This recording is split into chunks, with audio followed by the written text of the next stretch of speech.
depending Yeah. on what he typed in, so we can wrap it up. Yeah, Okay. well said. Looking at a computer versus a real person. But yeah. Okay, so let's see. What do we still have? Everybody is people back.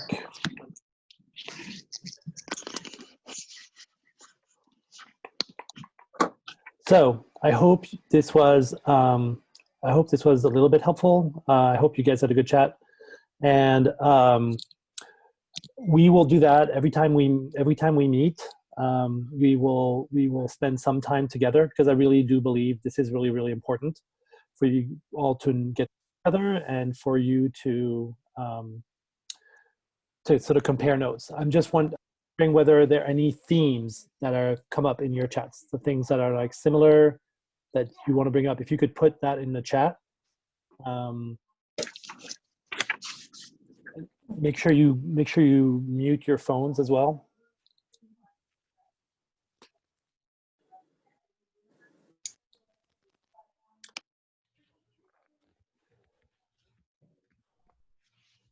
So I hear like difficult to have 3-hour sessions, 2.5 hours too long for online learning. Missing moving through the halls, I missed that too. College application stress is real. Missing physical activity. Still a lot of screen time. Psyched that there's no ACT. Let's see the silver lining. That's important. Happy to be back together, but exhausted, absolutely. Drained from work and sitting alone on a screen, that is real.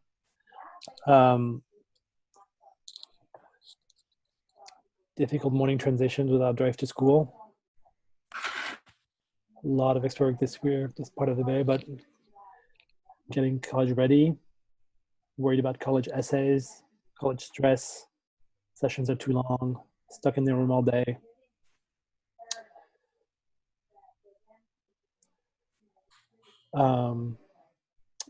Possibly, or whether it's possible or not, to have college visits. So all of these are real, right? And it's real for them, and it's real. And then love for the acre box, absolutely.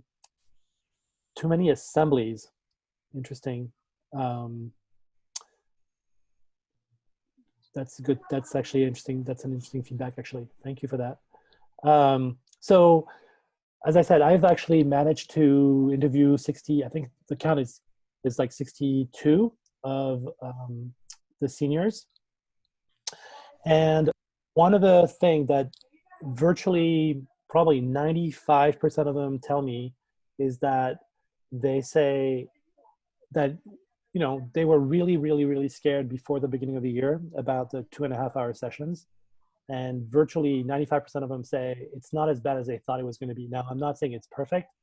And it would be much better if we could have 2.5 hour sessions in person at school. But so the feedback that I'm getting, and which is not to diminish anything that you're saying in your chat. And it's not also not to say that at the end of the day, they're not exhausted. They are exhausted. And the teachers are exhausted as well. But it's, they're pleasantly surprised by how well people are varying information. And I'm getting, you know, snippets from different classes, the science classes that make a nice job about mixing labs and lectures, and the lit classes that are alternating, like reading on your own on paper versus talking about the reading in class in small groups. Kids have different classes that they're particularly fond of, that they think are the best classes. But generally, what I'm getting from 75, you know, from 60 to 3, you know, kids at about a little over half the class, about half the class is that they're tired for sure. Some of that is just transition to the new year, and you know, and for you know, the 2.5 hour is not as bad as they thought it was going to be. So, question is, what is your kids? And so it's interesting because it's important for us to sort of think a little bit about what is the sort of cognitive load that's on your kids right now. Like, what is it? What is all the stuff that your kids are faced with? And again, like, this is a slide that I used in previous years, but it's borne out by the interviews that I'm doing. So there's, all the stuff that's related to college, right? So there's filling their apps and college counseling meetings, and this one, retaking the SAT, ACT, is not happening anymore. I know some of you, I know at least like few kids are hoping to be able to take some. Managing decisions around college, managing the parents are in college. You'd be surprised, but that's actually a thing. Managing feelings around college and college financing. That's really that's really important. Researching college, and then there's another category of thing, which is sort of like, and this is a little bit early, but this will be true for them moving forward in the year. It's sort of like the whole thing about transitioning, right? Transitioning from home, from school, um, and then sort of like having this stress that's inside of them that sometimes they can identify and sometimes they don't, and trying to think a little bit about how they can manage that stress. And that's real.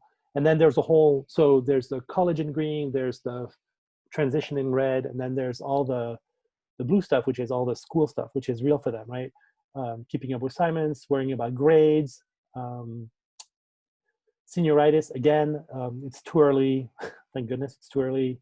Start of September to talk about senioritis, but it will prop up, especially as people are applying early, and sort of like around end of November, they sort of like don't know what to do with themselves anymore. And then there's all the stuff that we ask them to do on top of that they want to do and that we need them to do to lead the school, to give up the culture, to pass on the culture to younger students, such as leading clubs and the leadership positions, the SEED and the Uproar and the SIC and the SLC and the A team, leading teams, which I know the teams are not playing right now, but all the seniors are reporting that they are part of like multiple Zoom workouts and Zoom team bondings, and still leading teams. I mean, it's still a huge load on their plate, and making friends, and they're trying to figure out like how can they make friends given the fact that they're away. And so, in addition to they're trying to stay together. Prom, which we're really hoping we're going to be back in school and have a prom. That's my hope. And then on top of course this year there's like COVID, and then there's distance learning, and all of that is super stressful, right? So when we say the kids are tired, we should be very clear about the fact that it's not so much that like the classes are tiring, right? It's like everything that's on their plate is tiring. And not all of this happens, but all of this happens at some point or another over the course of the year, and it comes and it goes and it ebbs and flows, and but it's all real and it's all happening. So they're in a tough spot. The good news is they seem to be in a pretty good place. Again, interviews for half the class says that they feel, with respect to college anyway, they feel reasonably in a good place. A lot of them have started writing. Again, the silver lining about not really having had a summer is that a lot of them start writing early. They feel pretty comfortable about their college lists. They feel like they have a really good relationship to college counseling. So speaking of college counseling, these are the tips from counseling office, right? And I have been doing this job for 26 years. And these are like super, super, super important tips that the college counseling is giving us. It is really important that it be your child, your student, who leads the college search. Like, it is really, really important that we tell them that they should be the college counseling is telling them that they should be in charge of their search, which is not to say you can't be involved, but they need to be in charge. And they need to know that you trust them, that no matter what they do, no matter what they say, that you trust them, and that you trust that you have their back, and that you trust that they will make the right decisions. They really need that, because there's a lot of uncertainty, and if they, on top of that, they don't feel like you have their back, then it gets that much more stressful. The second thing is that if you're not hearing from us, then your child is doing fine, and that is something that's always been that is that's something that's true, and it's hard because you're sort of out of the loop, so you feel like I'm not hearing anything, I should be hearing stuff, and the reality is we are talking to your students. If you're not hearing from us, your child is doing fine. And if the silence is too deafening and you really need people to talk to, ask us, not them, right? So email me, email Gina, email the college counseling team, but try to leave your kids in charge, and try to leave your kids alone. My son graduated in 2017 from this fine institution, and we had an agreement that we had one night a week where we could talk about college, and that could be about general college questions, not about sort of specific detail, like, so our Tuesday night for us was the night that we could talk about college, and that was the only night. All the other time, John was responsible, he was on his own, and he was working, and again, we trusted him, and in fact, he totally did it well. Every year the kids get into college. Every year the kids who get into college like their colleges, and so it will happen. It will happen to your student as well. Just trust the process and trust your kids. So, what's my job? My job is to make sure that your kids stay in a good place over the course of the year, right? I'm here to sort of provide a structure for students to sort of flourish, right? I'm here to provide opportunities for students to sort of step up and show leadership. I'm here to make sure that your students doesn't disintegrate either socially or academically, and if they do, to put a system in place to sort of help them out. So what I do is, again, so we have rules, right? We have a process at school and we hold the kids accountable to that. So we ask that the kids, show up to class on time, and we ask the kids participate, and we ask them to sort of step up and take leadership. And I hold them accountable for that in very different ways. This year, in general, but this year especially because of distance learning, I've sort of stepped up the point of contact between teachers, advisors, deans, and the class, right? So I have a one-on-one. So I have one-on-one meetings with them. So I will go through every single kid this year. We have 20-minute weekly advisories with their advisor. The advisor will meet with them one-on-one once a month. As a dean, I meet with them in class meetings for 20 minutes every 2 weeks. I meet them for a full hour class meeting once a month. I interview them, and I basically ask them questions around, like, I'm trying to get a sense of who they are, what they're excited about, and I ask them questions around their academics, their passions, their college process. I ask them about their support network. I make sure they all have friends. I make sure that they have adults that they feel comfortable talking to.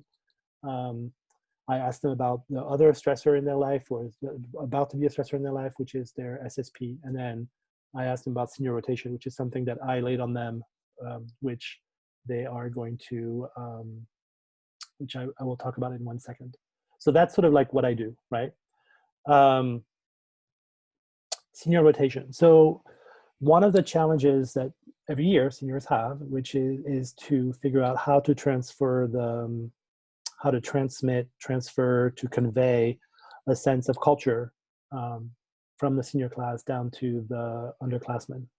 And on any good year, on any year, it's a challenging task, but it's even more challenging when you're not in the building. And so what this year we've done is we've created what's called the senior rotation. And what I've asked the students to do, we had a 2-day orientation, which was fabulous.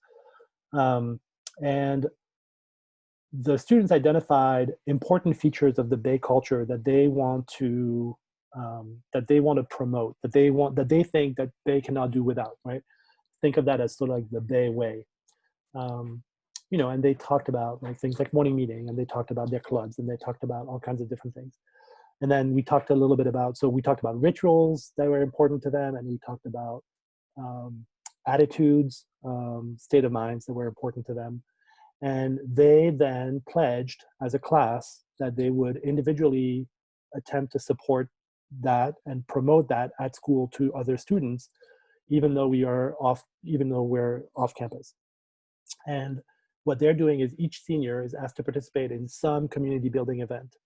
They can do that individually, they could do that as a group, a small group, a big group. Some of them have chosen to do individual challenges. Some of them do morning meetings, for example. Some of them go like groups of 2 or 3, decide they're gonna like host like cooking events, so like social groups, right? Clubs, they are activities. Some of them want to do like a, outdoor type things, activities like beach cleanups. Some of them want to do like affinity groups. But basically what I'm asking, and some of them just want to do like random acts of kindness. And what I am proposing to them is that is one way sort of to get out of your own headspace and out of your own, like, all the stuff that's laying on them, that's laying heavy, and that is a really excellent way to sort of looking upward and taking care of others is a good way to sort of promote happiness, promote a better sense of self, and sort of getting out of your own doldrum kind of thing. So one question and what I did last night is I downloaded the kids all submitted suggestions in a spreadsheet, and yesterday for the first time I downloaded the whole survey, and I started putting like pieces, like the different activities that they want to do over a schedule to make sure that we have the whole year covered. And it's pretty impressive. I mean, I have like 6 pages back and forth of like really, really tiny spreadsheet that, and they're really offering really compelling, really sweet, really good activities. And so one of the things that I suggest that you do is actually talk to your student and ask them what their senior rotation is. And if they don't know, or if they haven't, like, there's about 10, 15 who have not yet submitted something. So if they have not submitted something, please encourage them to do so. So that's the senior rotation. That's one of the initiatives. Normally we do this by advisory, and this year we just needed a higher participation, so we're changing the groups. And some have chosen to do more than one thing, right? So some people have chosen to do multiple morning meetings, or a morning meeting in a club, or multiple activities, something like that. The other thing that we're doing this year is we are introducing a curriculum around the science of well-being. So Professor Laurie Santos is at Yale University, and she has a super, super well-received course called The Science of Well-Being. A whole group, that's one of the professional development we did this summer. 2 current seniors and maybe 15 faculty members, staff faculty members took the course this summer, and I was one of them. And again, this idea is about trying to understand, like, what makes us happy, what makes us happier, right? Identify things that we think make us happy, but in fact don't. And so Laurie Santos has this amazing, so the course is on Coursera, it's a free course. And what we'll do is we'll go through, over the course of the year, we will go through the course, so parts of the course, right? And I will make, Laurie Santos also has a podcast called The Happiness Lab, which is phenomenal, which I've listened. And what I do is I do a part of the course, I link like the videos that she offers for a course with suggested episodes from the podcast, plus some readings that she suggests for her own class. So we just got started. Last week, the students identified what's called their character strengths, which is a really important concept. It's this idea that, the VIA has identified 20, I believe it's 20 character strengths. And research shows that the more character strength you use on your everyday job, the more likely you feel like you have a calling, or the happier you are in your job, the happier you are in your activities in your life, and the more likely you're to call your job a calling of some sort. And so this was really interesting. I mean, for the staff faculty members who took the course of the summer, that was really interesting. And again, your students just did that this past Thursday. And so one thing you could do also is just ask them what their character strengths are. And one of the things that we're going to think about this year is like, where can they plug in their strength, right? Like, because it's not that the solution of to the problem is to do less, or have less load on your life. The question, I mean, the load is what it is because of what they're doing, the activities they're applying to college and all that jazz.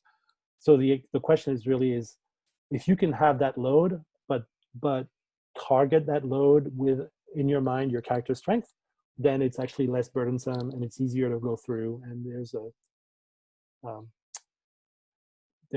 you get more of a sense of like a higher sense of happiness. The other thing that they did last Thursday is they all took a rather long survey, and they established a baseline happiness score. So for the class of 2021, I took the numbers and sort of like jumbled them a little bit, but their happiness score right now is about 4 out of 5, which is actually pretty high.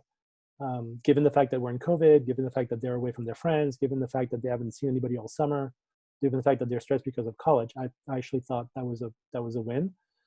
It also is something is interesting that Laurie Santos talks about in her course, which is that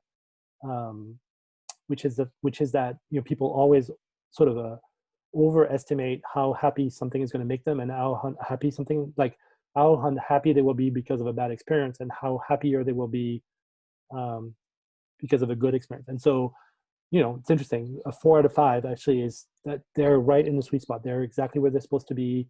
They're basically, is everybody perfect? No. And that score has a lot of dimensions to it, but pretty much they're in a good place. Like, their happiness is 4 out of 5. And my hope is that if we do the course and, going over the year, that this score is gonna increase. And then we're gonna try to develop. So she talks a lot about things like miswanting, which is things that we think are important but really are not, and make us less happy. The concept of hedonic adaptation, which is that whatever happens to us, we get used to it. And so again, like this idea, like the fluctuations are less high, both high and low, than we think they're going to be.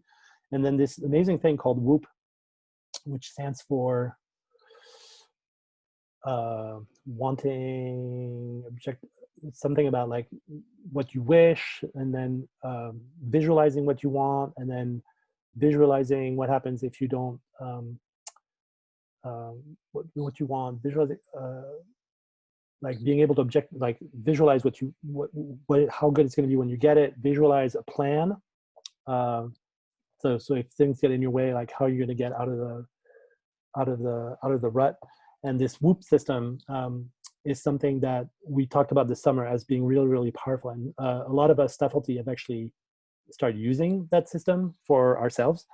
And I just want to say that this Science of Wellbeing course has changed. There are a dozen faculty members whose life has changed this summer because of that course.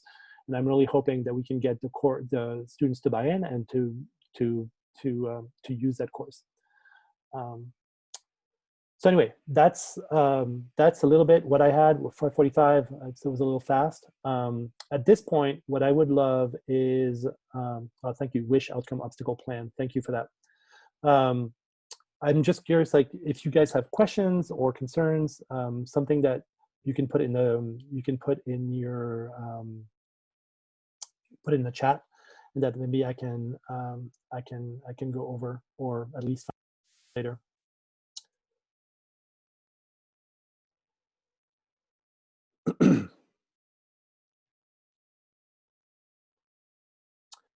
The latest about returning on campus, we're waiting for communication from Luke sometime in the next 2 weeks.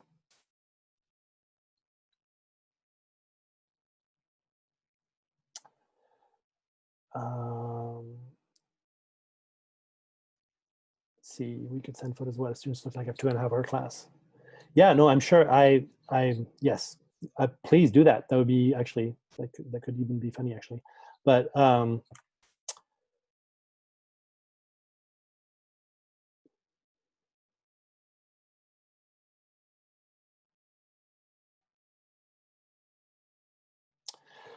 so senior activity and senior trip. I love trips. I love activities. I'm totally game to do something with them as soon as we can. The place we wanted to go this summer was really phenomenal, but that didn't happen.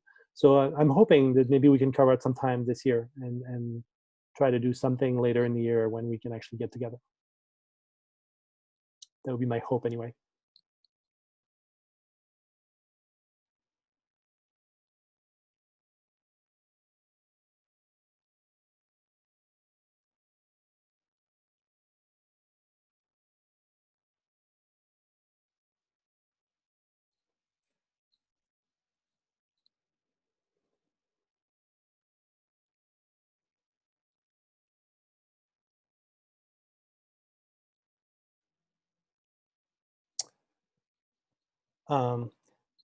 Any data is good data, right? So if you want to send us pictures about what your kids look like for 2.5 hours, we will absolutely look at it.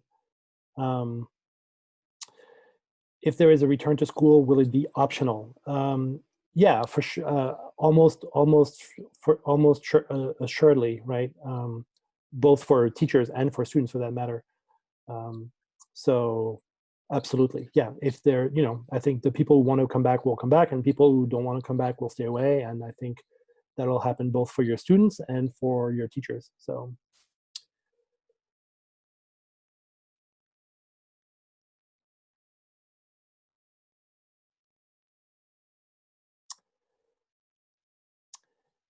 Thank you for your thanks.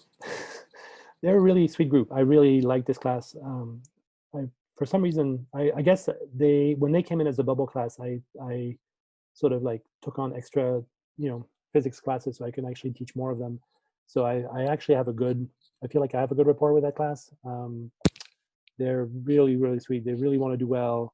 They're really bummed about the fact that they're, not on campus. And I think how many seniors are there? There are 108 seniors.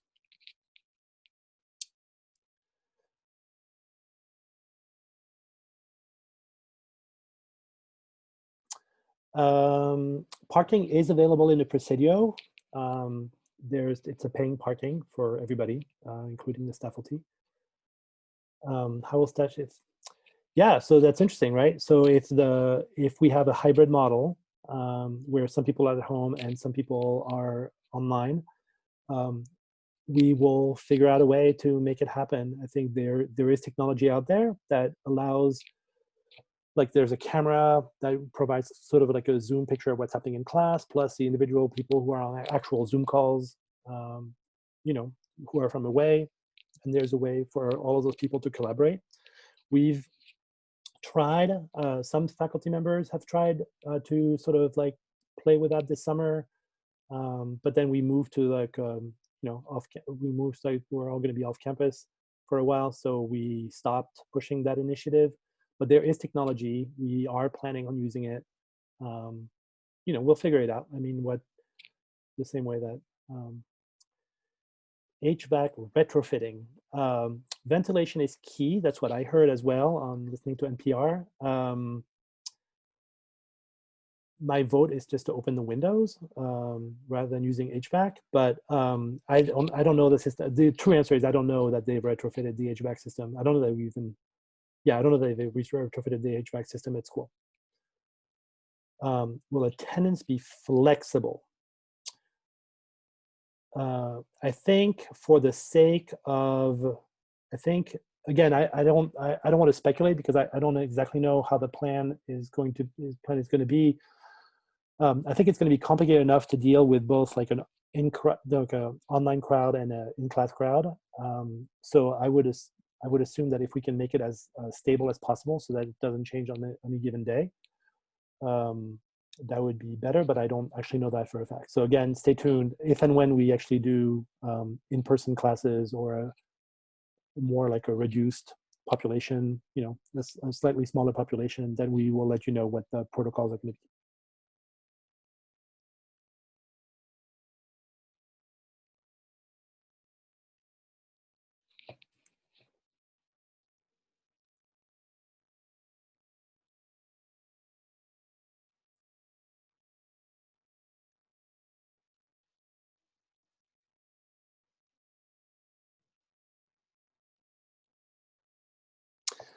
The faculty having an okay start. Thank you so much for asking. I think we are. Actually, I'm super happy. I teach 9th grade physics. I love my 9th grade physics class. They seem to have a really, really good time. I think, I think this is a new thing that we're trying. I think everybody's game for trying it. Again, non discounting the bleary-eyed after 2.5 hours. I think the students seem to be reasonably happy with what they're getting. And again, not to discount the fact that it's hard to be on the screen for 2.5 hours. But I think they're reasonably happy. I think that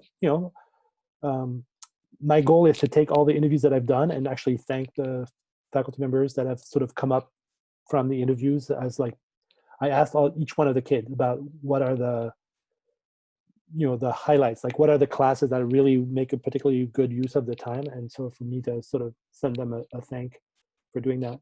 But I think we're okay. I think it's new. I think it's stressful and tiring for everybody, but I think we're doing it.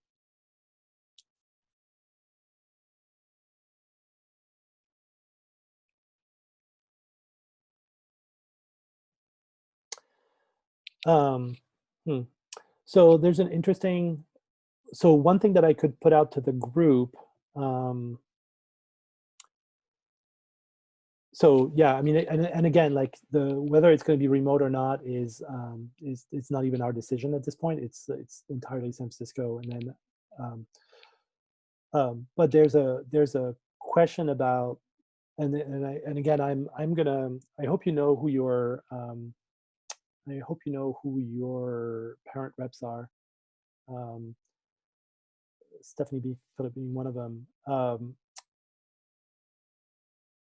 One of the things that I would like to put out there is, do you as parents, do you want, I mean, we're trying to provide avenues for you to have a voice, and we want to provide avenues for you to sort of get information and to show you that we are in fact taking care of your students.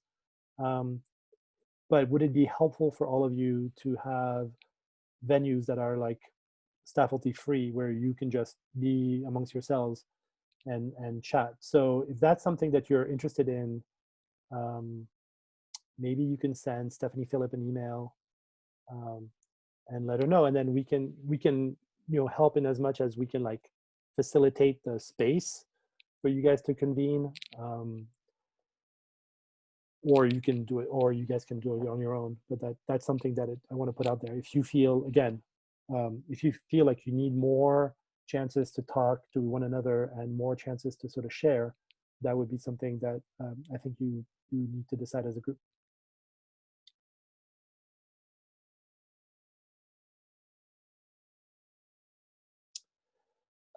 Anything particularly challenging for SSP this year? I don't think so. I think the whole SSP team has worked really hard over the summer to sort of overhaul their curriculum, given the fact that it's going to be a distance learning situation. So a lot of the SSP projects that happened in the past have been projects that involve, organizing art galleries and concerts and whatever, like in-person type events. And so there's been a lot of thought about how to help students go beyond the issue of being remote like learning and not being able to do things in person. They're also revamping the curriculum. A lot of students in the past have said that they felt there was the curriculum about learning how to manage a project was good, but that the individual steps were a little heavy-handed and maybe not as flexible as the students would have liked. And they really did a phenomenal job this summer revamping that curriculum, and especially and really thinking hard about sort of like project-based learning as applied to making projects, right? So I don't think there's, I mean, I think SSP is challenging just because the kids have to, so one of the changes they made, for example, is instead of just having the kids just jump into their project right off, they have given the kids sort of a baby project to manage, right? So they give them a taste of what a baby project can look like. So it's not something that, this is something that they may continue to do over the course of the year, or may decide not to continue to do over the course of the year. And so they, they start with like a mini project, like mini something to construct at home, which has then evolved into sort of like a 2-week sort of mini project that's around their own interest. The kids have come up with really phenomenal ideas. and then that's going to sort of like then feed into a longer term project. I don't have the details what the longer term project is going to look like, but I don't think there should be anything. I mean, the SSP has thought really hard about how to shape it this year given the constraints.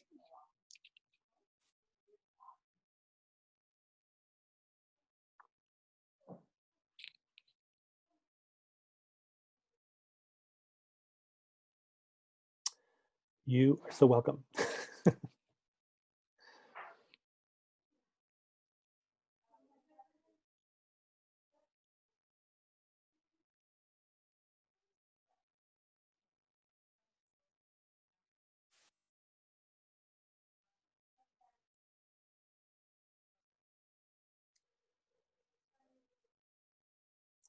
You are so welcome. It was my pleasure to be with you all. I really look forward to it. Wish we just could do it in person. If you had a question that you did not ask in the chat, if there was anything that's still on your mind, please send me an email, and I will try to address them as soon as possible. Again, thank you so much for coming. I know we're all super busy, and I apologize for one. Again, thank you for everything, and thank you for your support.